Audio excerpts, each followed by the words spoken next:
Hey, what's up everybody? Welcome back to the Chapple Show. So North America has a new trade deal. We're going to talk about that along with an update to the Elon Musk and Facebook stories we had a few days ago, plus some funny news stories scattered throughout. But let's jump right into this new trade deal. It is called the USMCA, which stands for the United States, Mexico, Canada Agreement. Very, very creative name, I must say. So this is supposed to replace the 25-year-old NAFTA deal. If you want me to be completely honest, most of the stuff is the exact same as NAFTA, just a general free trade agreement. Just pretty much what happened here is the caps have changed on a lot of these deals for the most part. But let's go over some of the stuff that will actually affect you. There's only really 3 or 4 things we're going to talk about here. So the very first thing is that when these negotiations started with essentially Canada and the United States and Mexico, initially Trump wanted 25% auto tariffs on all Canadian cars. That wasn't going to work, right? So Canada had retaliatory tariffs, and then USA came back with some aluminum ones, and there's a bunch of there's a tariff war kind of going on. So I'm glad that this deal got done. The tariff war was meaningless. But so here's what this agreement kind of says about, specifically about the automotive field and how that will influence Mexico, Canada, and the United States. So the deal says that greater than 75% of all cars have to be made in North America. I mean, by 75% of all the parts of a car have to be made in North America if you want them to essentially have no tariffs on them, if that makes sense. So what used to happen before is that if 62.5% of a car was made in North America, then it could be sold anywhere in North America and not have any tariffs on it. So what used to happen is that places in Mexico, Canada, and the United States, they used to import a lot of Chinese parts, and they would pretty much try, or sometimes they'd fudge the numbers, but they would only manufacture like 62.4% of the car in a NAFTA country. And so just so that they wouldn't have to pay any tariffs if they sold internationally. And so now that number is 75%. So you have to make more of the automobile in North America, if that makes sense. All right. So, I mean, that's kind of good. I mean, if you like jobs in North America, it might increase the price of cars. Actually, funny enough here, not funny enough, but this actually was a big surprise to me. So you have that tariff deal. So now you have to make most of the car in North America, 75%, three quarters of the car has to be made in North America. Now, they also put in 40% of each car must be produced by workers making $16 an hour or more to avoid duties. This is going to be really interesting how they enforce that, because that's going to be you have to go through and make sure that every car for every, every car from every company has workers that are making $16 an hour or more. From what I've seen, most workers in Canada and the United States make at least $16 an hour, and a lot of parts in Mexico now too do that as well. So that's going to be quite interesting. So 40%, I guess that's pretty much solely applying to Mexico, I'm guessing. I don't know. What do you guys think? Do any of you work in the automotive field? Do you guys get paid $16 an hour or more? I'm really interested. Also, it's funny. What's interesting about this too is that it doesn't say they have to be full time, right? So you can pay someone $16 an hour. You can pay a bunch of them for 20 hours, make $16 an hour, and pay a full-time person $14 an hour. That wouldn't happen. I'm just saying that's an example of a loophole in this action. But yeah, so I'm guessing that mainly applies to Mexico. So now Mexico has to pay its workers. This is kind of good. It'll increase the price of cars potentially by doing these things. I don't know how this will affect it directly, but I could see car prices going up because of this only slightly. But then again, I don't know. We'll see what happens with that. So that's detail number 1. That's one of the very few differences. Detail number 2 is that Trump, has been complaining about how Canada has been screwing the United States over with dairy prices. I'm Canadian. Kind of true. So pretty much without going through the whole long explanation is that Canada kind of indirectly put high tariffs on American dairy products and chicken products and was subsidizing our own Canadian goods. And so it was very difficult for the United States to compete and export stuff to Canada.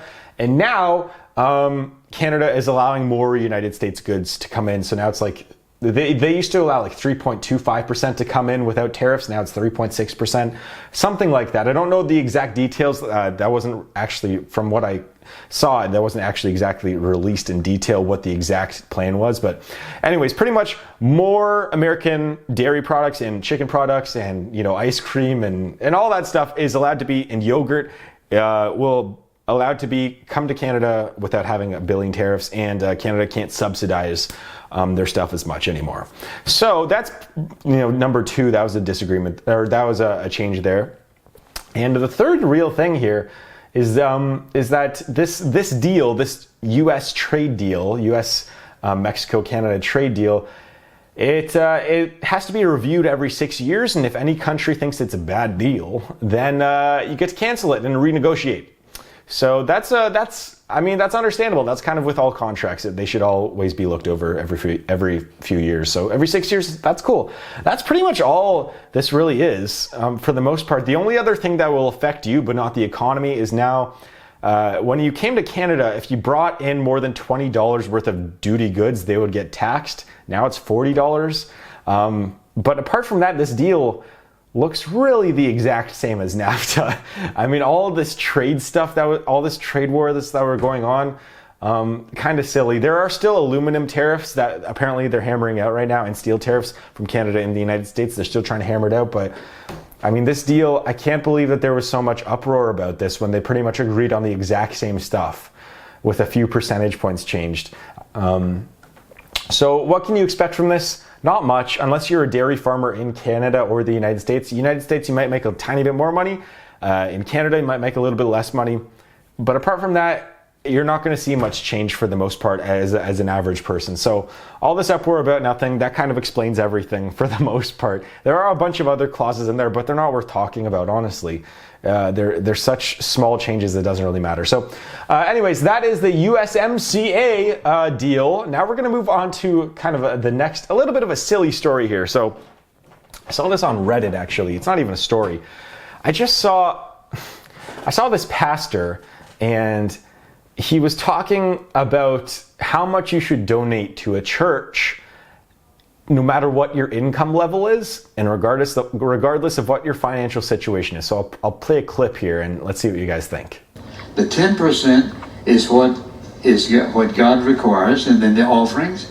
Oftentimes, they may require more than a 10%. Somebody says, "I cannot live on that." Are you saying that God's a liar?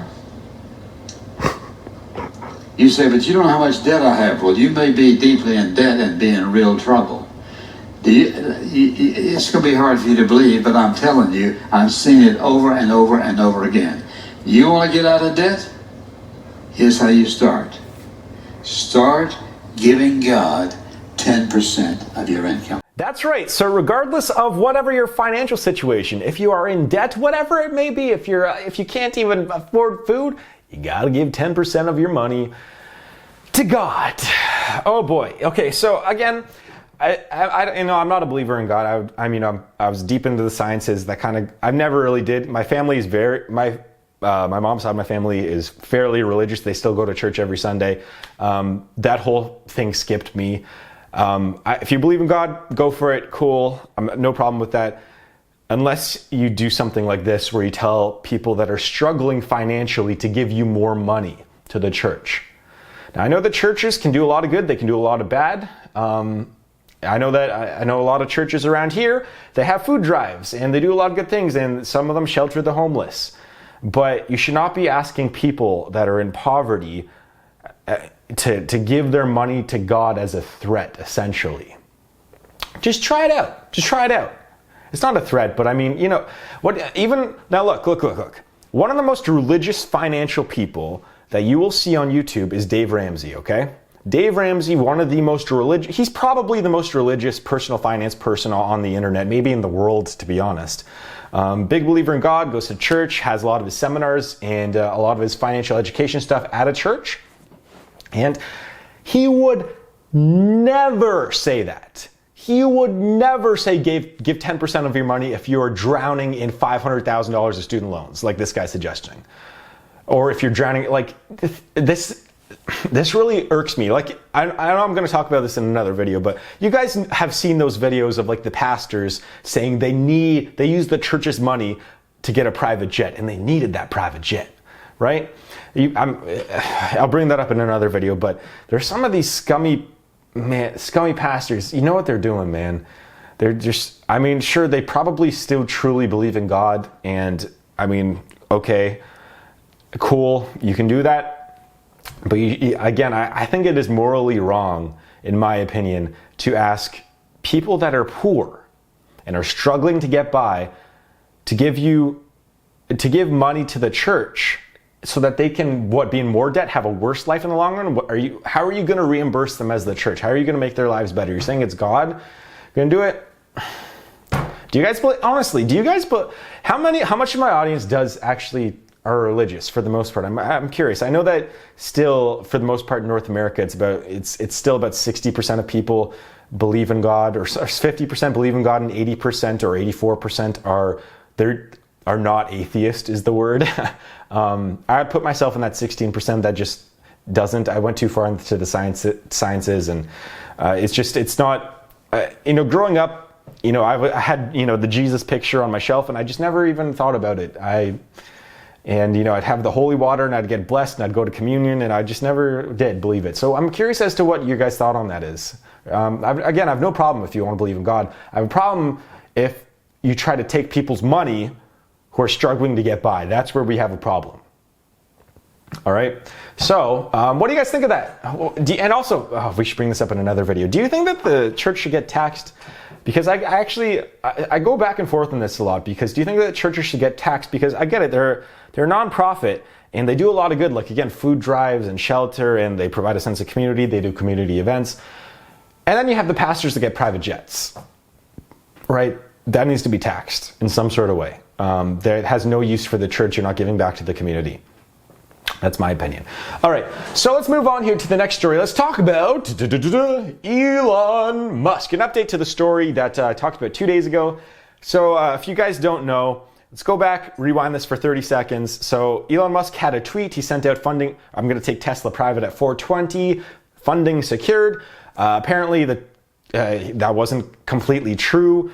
SEC started investigating him, saying we're going to sue you for fraud, potentially, or investigate this. And so they had negotiations. They were going to settle 3 days ago, and the terms were he needs to step down as chairman. He might lose his role as CEO, but he could probably stay in the fine, and there would be some sort of fine. My guess was in the tens of millions of dollars. And that was the settlement. And he said no. And so I said that odds are these things get settled. They rarely take years to do this, and they rarely go through with it, especially for something like a tweet. They wouldn't have gone through with that. They would settle. And what do you know? I didn't expect it to happen in 2 days. I was expecting months down the line. But so Elon Musk reached a settlement with the SEC. So literally the exact thing that I talked about would happened. It's just it happened 2 days. 2 days after. It happened 2 days after I talked about it. So he's stepping down as chairman from Tesla. So again, that's more of a board of governors, investor relations kind of deal. That it doesn't really have much to do with running the business itself. It's just more of the grand macro hiring decisions and some of the investment decisions. That's really about it. And hiring people, but he's CEO. He's still running the company. Still has he's paying a $20 million fine. Again, so I was pretty close. I was tens of millions. That's in the tens of millions, right? So he's paying a $20 million fine. And what do you know? Funny, so he pays the $20 million fine. Know what happens? The stock goes up 16% after the settlement happens. So think about it. Elon Musk pays a $20 million fine. Tesla stock jumps in valuation. Let's see here. What's the market cap? 52 billion. So the market cap jumps about $7 billion, $6 or $7 billion in 1 day. He owns 10 to 20% of the company. So his net worth increased by $500 million today, and he's paying a $20 million fine. So that's just how the world works sometimes, guys. I know it's not the same thing. Net worth's not the same thing. I talk about that all the time. Oh, it's up 17%, just jumped higher. But so he settled the case. And again, this is, people are saying that Tesla's a bubble stock. I mean, I would have bought this. I told you guys, I would have bought at the low after it went down 10% 2 days in a row. But I'm putting all my money into inventory because Tesla, in my opinion, is an actual company now. I could see them turning a profit in the next year and a half. We'll see what happens with them. They've had a good day today. They settled the case. It's so funny how this is so volatile. I mean, at $20 million, what do you guys think of Tesla?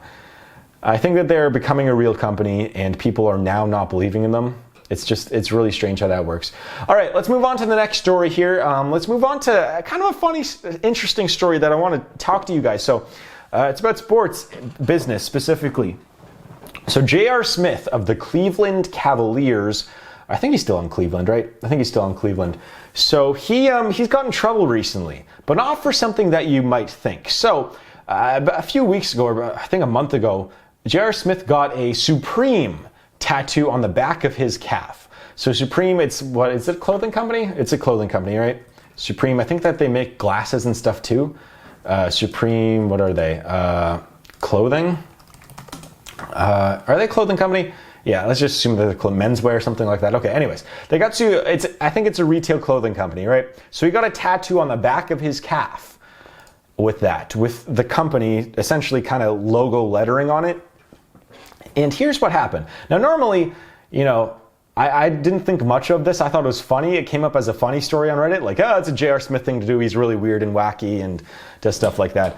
But the NBA is considering suspending and fining him if he does not cover it up on national television, which is quite an interesting controversy in my opinion, because you got two sides to this. You got one, players should really be able to do whatever they want with their own bodies, with their own skin, right? They should be able to kind of do whatever they want. They should be able to, and then it's up to the general managers if you want to play them or whatever.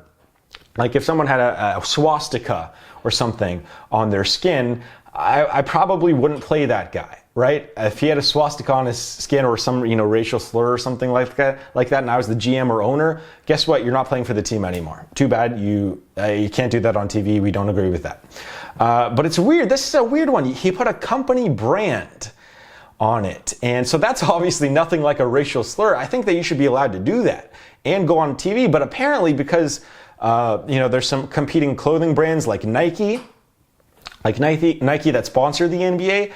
NBA is saying, no, you're not allowed to do that. You're going to get fined or suspended if you do not cover it up, which is a very interesting story. I'm curious as to what's going to happen with the NBA Players Association. Are they going to fight this? Are the NBA Players Association going to fight this, saying, hey, it's our bodies, it's our right to do whatever we want with our bodies. You can control the jerseys and the shorts and the socks and the shoes. You cannot control our skin. So this is very, very interesting. Also, J.R. Smith has a contract too, right?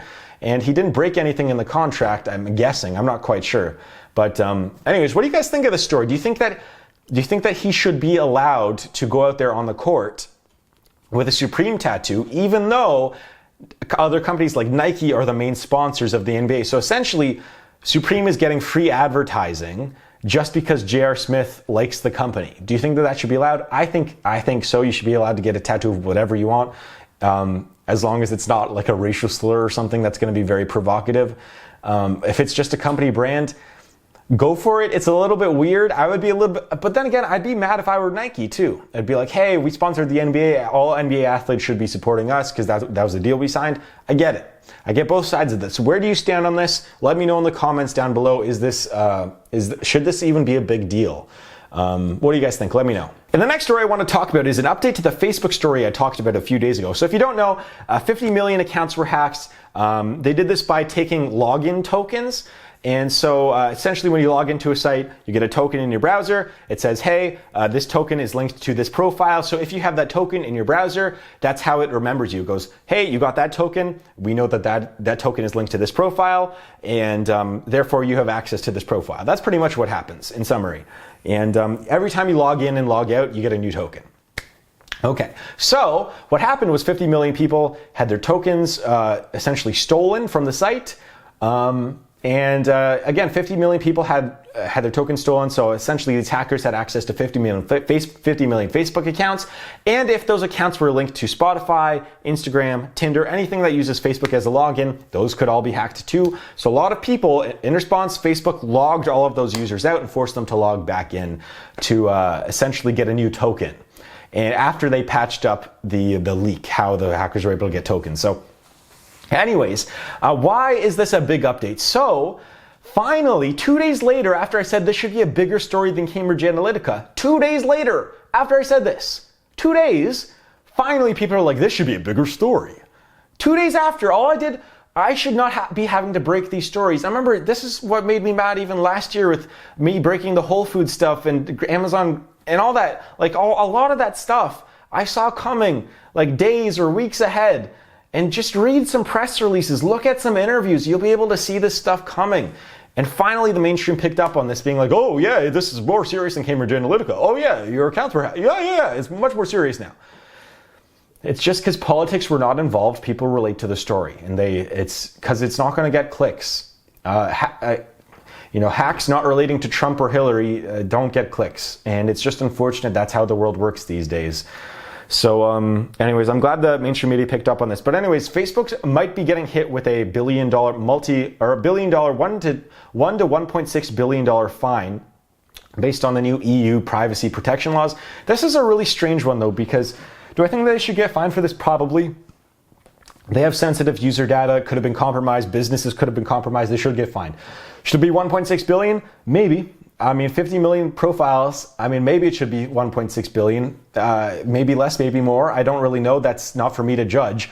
But this is really strange because, this was not them selling off people's information. This was just an old security flaw that was in the system for a few years that just didn't get updated. And that's what this is. This was not Facebook trying to make money. And this was not, again, this was more negligence rather than, being politically biased or trying to sell information to people. This was just, it happens.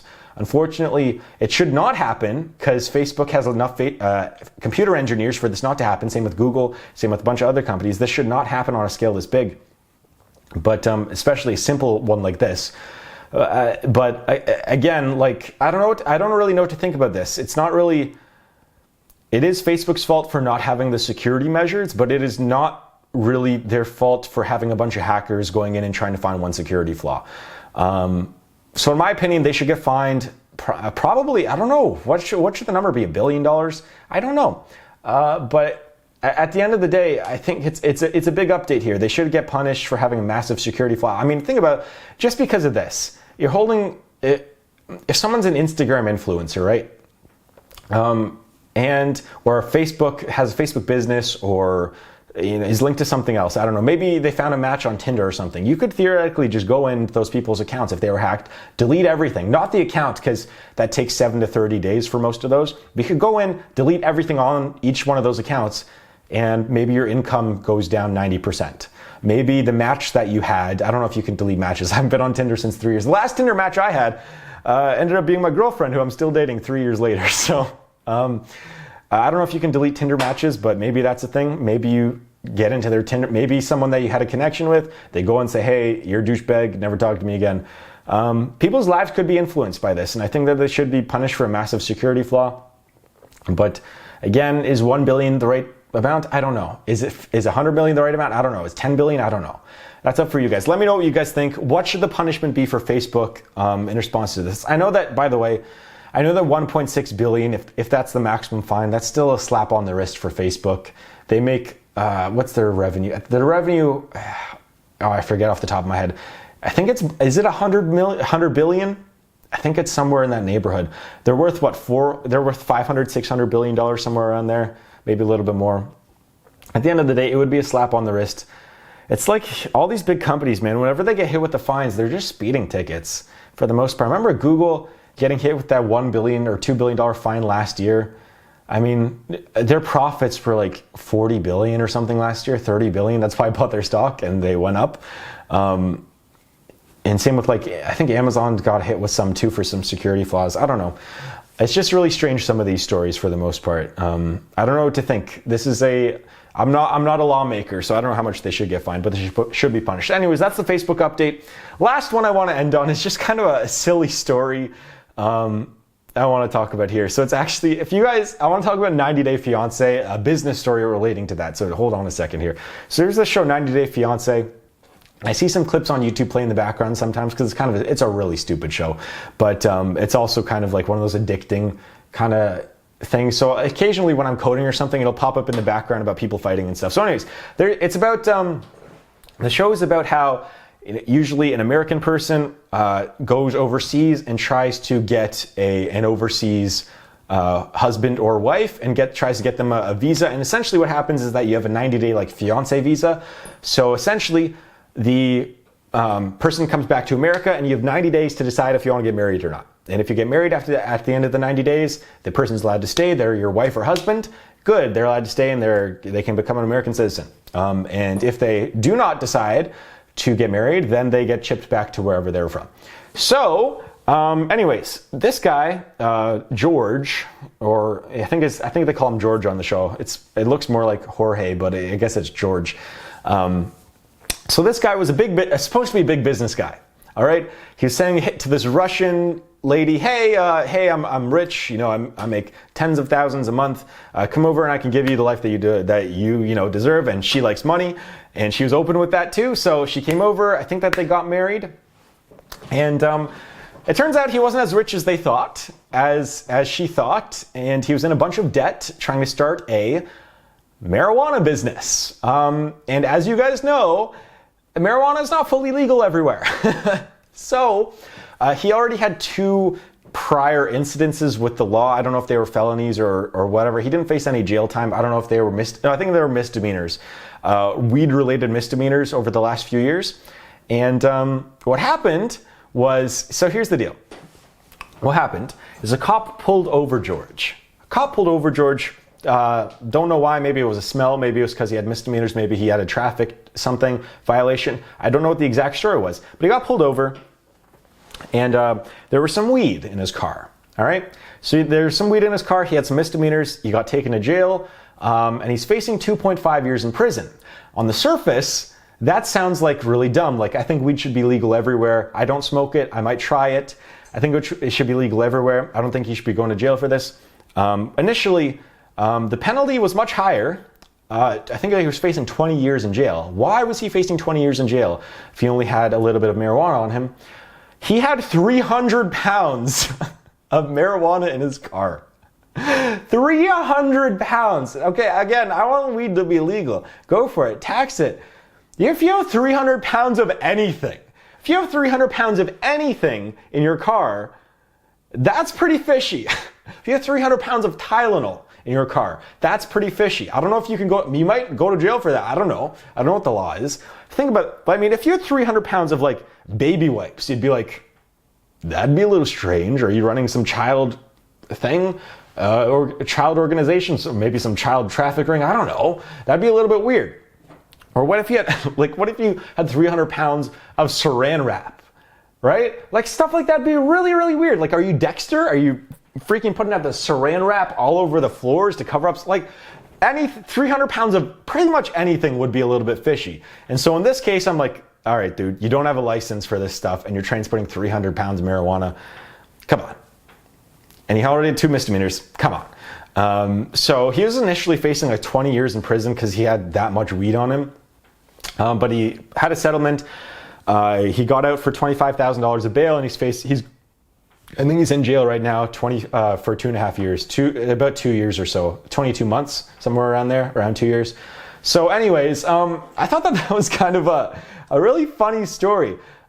Initially I saw it as, the guy going to jail for weed, but then it's like guy going to jail for a lot of weed. What do you guys think of that story? And do you guys think that, what would be the weirdest thing to transport 300 pounds of that isn't illegal? I don't know. That's kind of a weird one. And do you think that weed should be legal? And do you think that it should be easy to get a license? Because over here in Canada, it's going to...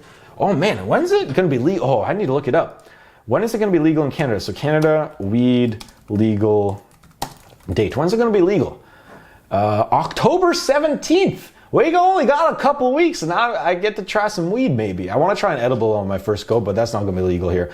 So that's interesting actually. Marijuana's going to be legal here in a couple of weeks. So I don't know, maybe I'll smoke some weed and do a podcast like Joe Rogan does. I don't really know. Anyways, I think that's going to wrap this up for today. I'd like to thank you very much for watching. Remember to check out Joisk, by the way. Joisk is my e-commerce marketplace. It's what I'm trying to build right now. I actually have a vlog coming out about that, hopefully tonight actually. But yeah, check it out. You can buy and sell stuff. I think the Elon book is still on sale. The Elon Musk book is still on sale, and so is the Gary Vaynerchuk one. I might only do it for a little bit longer. They're like 40 or 50% off. So if you want that, I know people bought them already. Links down in the description below. And I'd like to, yeah, thank you very much for watching. Yeah, again, please, I need to keep pimping out this Joisk thing. So if you want to sell it or buy on Joisk, go on Joisk. Thank you very much for watching. Remember to hit that subscribe button and the like button if you liked this video at all. And yeah, thank you very much for watching. You're all very beautiful people. I'll see you guys in the next video.